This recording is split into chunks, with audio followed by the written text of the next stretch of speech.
My life is really boring. There's no exciting stories at all. If that is you, don't worry. That is very normal. You see, most of us don't have blockbuster or Hollywood stories in our life, but that doesn't mean that our stories are not worth sharing. Hi everyone, this is Coach Mahathir and welcome to the Better Writing Project episode 3, where we'll share with you how you can create your story bank. So let's dive straight into it.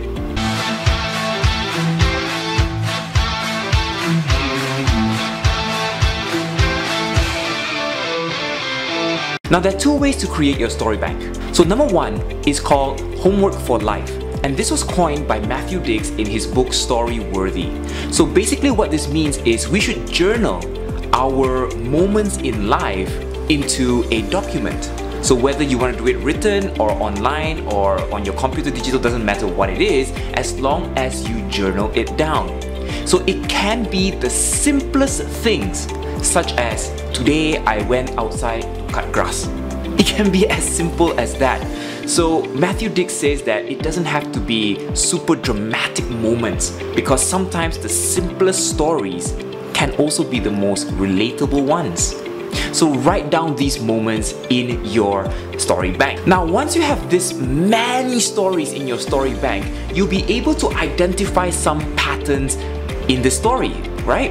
And then once you've created a message that you want to tell the world, you can now source in your story bank which stories can fit to this message. So this is the method coined by Matthew Dicks in his book Storyworthy. Now the second method is called emotional moments. So what this means is that we experience many emotions throughout our life, whether it is anger, sadness, happiness, excitement, confused, scared. We experience all of them. So what you can do is to create a document, write down the emotions maybe on the left hand side, and then write down the stories that actually happen that ties with the emotion. So here's an example.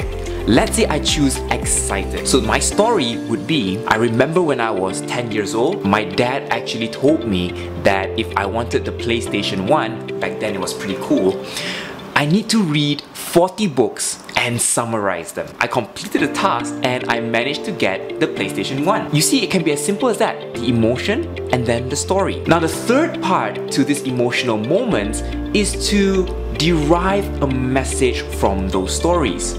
So let's say, for example, going back to the part where my dad bought me the PS1, what message I could derive from this is that I need to work hard to get what I want. But then, when I look back, I realize, hey, there's actually more than one message. So if there's more than one messages, list them down anyways. Because when I look back at that excitement story, I see another message, and that is, my dad wanted to teach me to be responsible. So that's another message as well. Knowing how to create your story bank, I would like you to deposit as many stories into this bank. Once you have all these stories, you don't have to struggle to think about what stories to put in my speech. I know most of us, as we write our speech, we start thinking, what story can I fit here, right? So once you have this story bank, it will be so much easier. And you know what? Maybe you'll even remember a moment in your life that you've forgotten, but worth sharing. So ladies and gentlemen, my name is Coach Mahathir, and thank you for watching episode 3. If you like this video, give it a like, subscribe to this channel, and share it with your friends so they could benefit from this too. And stay tuned for episode 4, where we share with you how you could write for the ears, not for the eyes. Stay tuned.